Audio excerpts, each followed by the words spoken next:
풍성한 결실의 계절에 우리 영적인 삶 또한 풍성한 은혜가 넘치기를 축복합니다. 오늘은 2022년 새생명 축제가 시작되는 주일이에요. 이번 새생명 축제의 주제는 살리고예요. 살리고 할 때 마지막 단어가 영어 go입니다. Go. 그래서 말씀 후에 선포식 할 때, 발대식 할 때 우리 전도팀장이 다 설명하시겠지만, 순수 한글로 살리고 할 때 내가 살아나자, 살자, 살아 일으키자 뜻이잖아요. 영어 go 할 때 앞으로 가는 것 말하잖아요. 그래서 살아서 앞을 향해 가자라는 의미를 함께 담아 보았습니다. 특별히 이번 새생명 축제 기간 가운데 무엇을 살리면 좋을까요? 나를 믿음으로 살리고, 내 가정을 살리고, 또 이웃도 살리고, 지역사회도 살리고, 앞을 향해 달려가야 되는데 다시 예전에 힘들고 어려운 그런 상태로 돌아가지 않고 기쁨으로 일어서면서 새로운 희망을 향해서 달려갈 수 있기를 축복합니다. 그런 축제가 되었으면 좋겠어요. 무엇보다도 하나님의 관심은요, 한 영혼이 주께로 돌아오는 것 아니겠어요? 하나님은 구원 역사를 사람을 통해서 하십니다. 그래서 복음 전하는 자의 발이 아름다운 거예요. 그건 천사도 하지 못하는 일이죠. 그래서 하나님은 한 영혼이 돌아올 수 있도록 먼저 복음을 받아 먼저 된 우리에게 틈틈이 기회를 주셔요. 나로 하여금 또 다른 구원의 역사를 이루기 위해서 말이죠. 지난 명절도 한편으로 우리에게 기회가 아니겠습니까? 가족들에게는 우리가 믿는 자이기 때문에 우리의 거룩한 행실 그 모습으로 나도 살리고 가족도 살릴 수 있는 그 자그마한 기회가 돼가는 거죠. 큰 대단한 걸 요구하는 게 아니잖아요. 우리의 거룩한 행실 또 행동이 그렇게 만들어 간다는 거예요. 그런 과정들을 거치면서 한 영혼 한 영혼 주께로 돌아오는 것 아니겠습니까? 반대로 생각해 보세요. 내가 주께로 돌아오기까지가 그러했던 거예요. 내가 하나님 앞에 오기까지가 그러했습니다. 날 하나님께서 그렇게 주목하고 계셨고 이미, 그리고 나로 하여금 구원의 섭리가 이미 있었던 거예요. 우연이 아닌 필연적인 만남을 통해서 다른 누군가의 보내짐의 그 사명을 통해서 오늘도 말씀을 보면 하나님은 당신의 구원 섭리 안에서 한 사람을 주목하고 계시네요. 바로 아람 나라의 나아만 장군을 살리기 위한 구원의 섭리가 있었다는 거죠. 나아만을 살리고요. 나아만 장군에게 심겨진 구원의 섭리는 어느 날 갑자기가 아니었습니다. 열왕기하 5장 1절 말씀을 한번 볼까요? 아람 왕의 군대 장관 나아만은 그의 주인 앞에서 크고 존귀한 자니 이는 여호와께서 전에 그에게 아람을 구원하게 하셨습니다. 그는 큰 용사이나 나병 환자더라. 바로 나아만을 살리고 어떻게 살렸을까요? 나아만을 지금 어떻게 소개하고 있습니까? 아람 왕의 군대 장관이라네요. 그의 주인 앞에서 크고 존귀한 자니 아마 전쟁에서 큰 공로를 세웠을 거예요. 아마 나라를 살릴 정도의 큰 공로를 세운 영웅이었을 거예요. 그런데 나아만이 자기 나라를 구할 수 있었던 것이 자기의 능력이 아니었다는 거죠. 분명히 성경은 말합니다. 이는 여호와께서 전에 그에게 아람을 구원하게 하셨습니다. 하나님이 그로 아람을 구원하게 만들으셨다는 거예요. 본인도 알지 못하는 가운데 하나님의 은혜가 있었고 그를 하나님께서 크고 존귀한 자가 되게 하신 거예요. 나아만 자신이 잘나서가 아닙니다. 나아만 하나님 알지 못했지만 하나님은 나아만을 알고 계셨고 그를 구원하시기 위해서 이미 섭리하고 계셨다는 거예요. 이것은 우리 모든 사람 각자가 인식하지 못한 가운데 심겨진 하나님의 은혜요, 하나님의 구원의 섭리라는 거죠. 우리 모두도 그러하는 것 아니겠어요?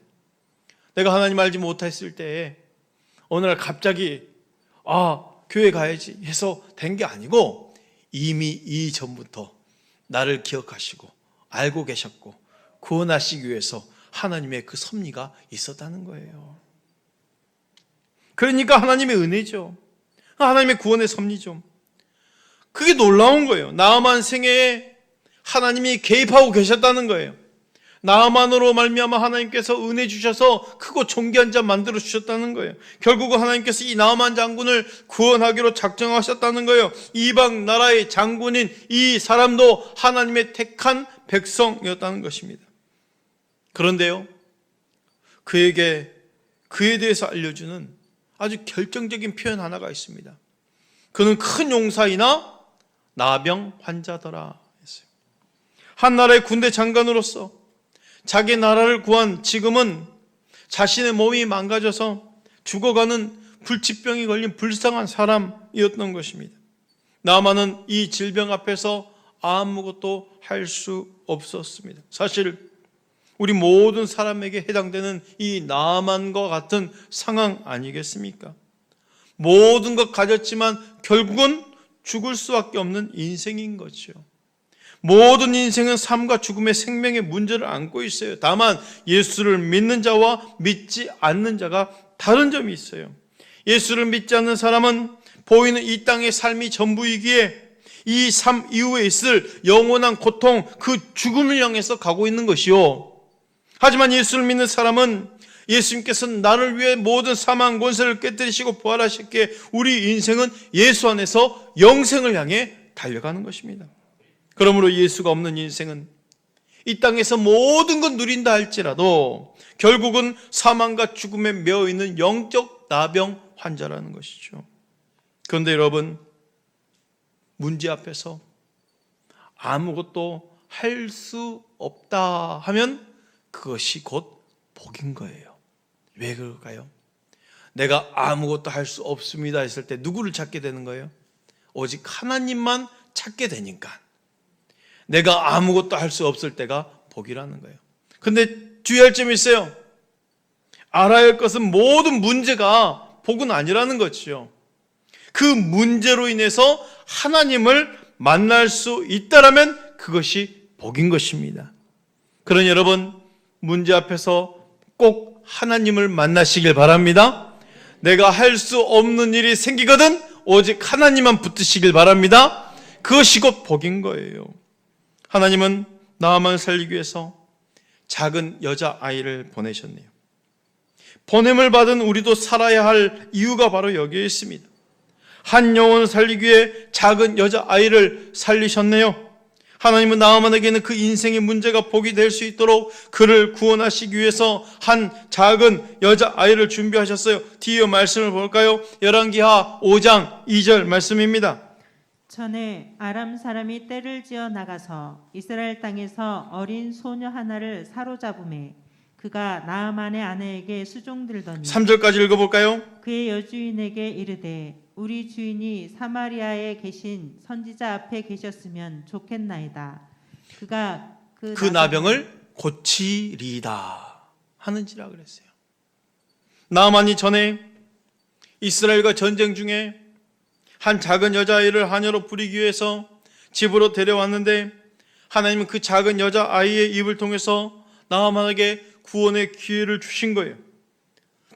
이 작은 여자아이의 분명한 말을 들어보십시오. 우리 주인이 사마리아에 있는 선지자에게 계셨으면, 선지자 앞에 계셨으면 좋겠나이다. 그가 그 병을 고치리이다 그랬어요. 그 선지자가 주인의 나병을 고칠 수 있다라는 것이죠.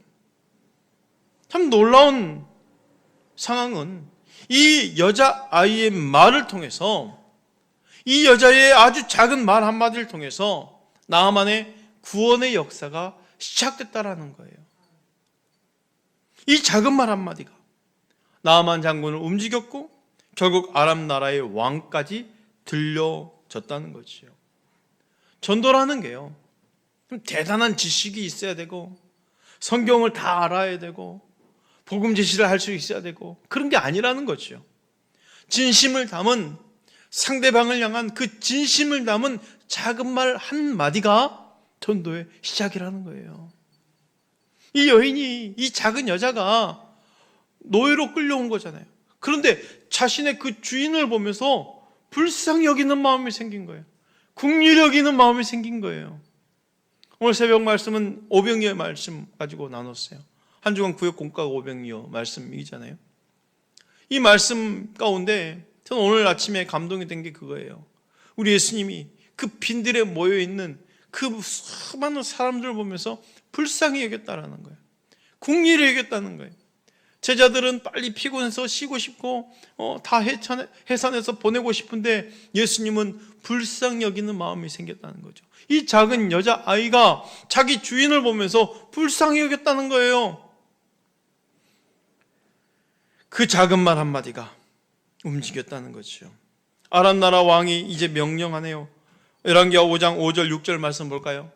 아람 왕이 이르되 갈지어다. 이제 내가 이스라엘 왕에게 그를 보내리라 하더라.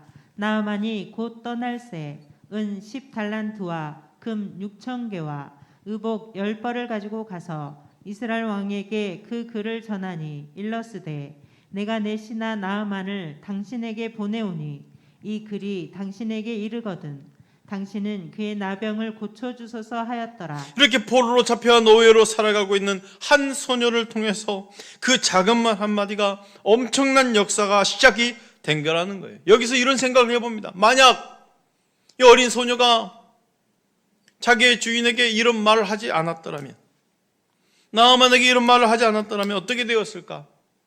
아무런 역사가 일어나지 않았을 것입니다. 그런데 그 가벼운 말이 결과적으로는 한 영혼을 구원했다라는 거예요. 하나님의 구원 역사에 이 작은 소녀가 쓰임을 받았습니다. 사랑하는 성도 여러분, 내가 살아있다라는 그 증거가 뭘까요? 영적인 존재인 내가, 하나님의 백성인 내가 살아있다라는 증거가 뭐예요? 하나님께 쓰임 받았을 때에 비로소 내가 정말 살아있구나라는 것을 느끼는 것 아니겠어요? 하나님께 쓰임 받을 때 곧 작은 소녀 자신도 살아나는 거예요. 복음을 전함으로 말미암아 갇힌 자가 아니라 오히려 자유한 자인 거죠. 나아만 장군보다 더 많은 것을 가진 자인 거예요. 사랑하는 성도 여러분, 여러분들도 하나님께 쓰임 받는 자 되시기를 축복합니다. 믿음으로 살아나시길 축복합니다. 이렇게 작은 말 한마디라도 복음은요 표현되는 것이 중요한 거예요. 표현되는 것. 당신이 예수 믿었으면 좋겠어요. 당신이 나와 함께 교회 가면 좋겠어요. 그 작은 말 한마디가 결국은 큰 역사의 시작이라는 거죠. 무엇보다도 복음은요 모든 사람에게입니다. 모든 사람에게 절대 필요하다는 거예요. 그가 장군이어도, 그가 가난하고, 그가 아픈 자여도, 힘이 없는 사람이라도 말입니다. 내가 마음에 든 사람에게 이 사람은 구원받아야 될 대상이고, 내가 마음에 들지 않게 저 사람은 구원의 대상자가 되어서는 안 된다는 거죠. 다 합니다. 모든 사람이. 우리들은요 다른 사람들보다 앞서 예수를 믿었잖아요. 그냥 믿음의 사람이 아니라 이제 보냄을 받은 사람이 된 거예요. 믿음의 사람은 모두가 다 이 과정을 거칩니다. 보냄을 받은 누군가에 의해서 내가 예수를 믿게 되었고, 이제는 내가 보냄 받은 자 되어서 구원받을 영혼을 향해서 이제 주님의 도구가 되는 것입니다. 나아만 장군의 집에 있는 이 소녀도 복음적 시각으로 보십시오. 복음적 시각으로 보면은 잡혀온 것이 아니라 하나님께 보냄받은 거예요. 누구를 구원하라고? 나아만 장군을 구원하라고. 그렇게 하나님께 쓰임받음으로써 본인 자신도 믿음으로 살아나는 것이죠. 그러므로 보내심의 원리가 있어요. 보냄받은 자들, 그 사람들에게는 원리가 있어요. 요한복음 20장 21절 말씀, 예수께서 또 이르시되 너에게 평강이 있을지어다. 아버지께서 나를 보내신 것 같이 나도 너희를 보내노라. 우리 예수님의 말씀입니다. 따라 하겠습니다. 아버지께서 나를 보낸 것 같이 나도 너희를 보내노라. 부활하신 주님이 제자들에게 주신 사명이었어요. 구원받은 그리스도인들이 받아야 할 예수의 명령입니다. 아버지께서 나를 보내신 것 같이 나도 너희를 보내노라. 모든 그리스도인들은요 두 번의 부르심을 받아요. 가장 먼저는 구원으로의 부르심이에요. 그 다음에는 바로 사명으로 부르셨다는 거예요. 나를 구원으로 부르셨고 보냄받은 자에게 이제 사명으로 부르셨다는 거예요. 주님은 오늘 또 우리에게 각자의 삶의 터전 가운데 보내십니다. 일터로, 가정으로, 학교로, 이웃으로 보내시는 거예요. 단순히 먹고 살기 위해서 내가 일터에서 일하는 것이 아니라 단순히 내 가정 평안을 위해서 가정에 존재하는 것이 아니라 우리는 믿음의 사람들이잖아요. 보지 못한 것을 믿었고 듣지 못한 것을 들었던 사람들입니다. 그렇기 때문에 내가 본 것을 전해줘야 되고 내가 들은 것을 알려줘야 되며 내가 믿은 것을 전해줘야 할 의무가 있는 거. 이게 바로 보내심의 원리예요. 아버지께서 나를 보낸 것 같이 나도 너희를 보내노라요. 보냄받은 자가 또 기억할 게 있어요. 예수님이 어떻게 보내심을 받았는지를 보십시오. 어떤 모습으로 보내심을 받았습니까? 또 누구에게 보내심을 받았습니까? 아기 예수로 보내심을 받았네요. 가장 가난한 가정에 가장 힘없는 모습으로 보내심을 받았습니다. 왜 보내심을 받았습니까? 그 이름을 예수하라. 이는 그가 자기 백성을 저희 죄에서 구원할 자이심이라. 자기 백성을 그들의 죄에서 구원할 자로 보내심을 받은 거예요. 구원자로서 보내심을 받은 거예요. 그 은혜로 저와 여러분이 구원을 받은 것입니다. 그렇게 예수님은 누구에게 보냄을 받으셨습니까? 죄인에게로 부름을 받았어요. 가늠한 여인에게로 보내심을 받았어요. 죄인인 세례마태에게 보내심을 받았어요. 모든 사람 미워하는 삭개오에게 보내심을 받았어요. 그렇게 보내심을 받은 거예요. 이제 우리 주님은 아버지께서 나를 보낸 것 같이 나도 너희를 보내노라 하시네요. 그러므로 우리 모두는 보냄을 받은 사람이어야 됩니다. 오늘도 주님은 우리를 보내시기를 원하십니다. 아니 이미 우리를 어디론가에 이미 보내셨어요. 내 가정으로, 내 일터로, 나를 만난 사람에게로. 새생명 전도축제 살리고가 오늘부터 시작되네요. 복음 전도는요, 하나님의 기뻐하시며 하나님의 소원입니다. 복음 전도는 모든 믿는 자에게 구원을 주시는 하나님의 능력입니다. 복음 전도는 영원한 생명을 얻게 하는 일입니다. 복음 전도는 죄와 사망의 감옥에서 자유하게 하는 영적 싸움입니다. 전도는 하나님 백성이 아닌 사람을 하나님 백성으로 만드는 게 아니에요. 세상에 잃어버린 바 된 하나님 백성을 찾아서 하나님께 안겨드리는 거예요. 그렇잖아요. 이미 택한 하나님의 백성. 나는 알지 못했지만 하나님의 섭리 가운데 이미 나를 알고 계셔서 택한 백성이 있는데 그 하나님의 택한 백성을 찾아서 하나님께 안겨드리는 것. 우리 주님은 생명을 살리는 위대한 역사를 바로 주님의 몸된 교회된 성전된 나로 통해서 이루기를 원하신다는 것이요. 오늘부터 시작되는 새생명 축제 살리고 저와 여러분 통해 그런 생명이 살아나는 역사가 있어지기를 주의 이름으로 축원합니다. 기도하겠습니다.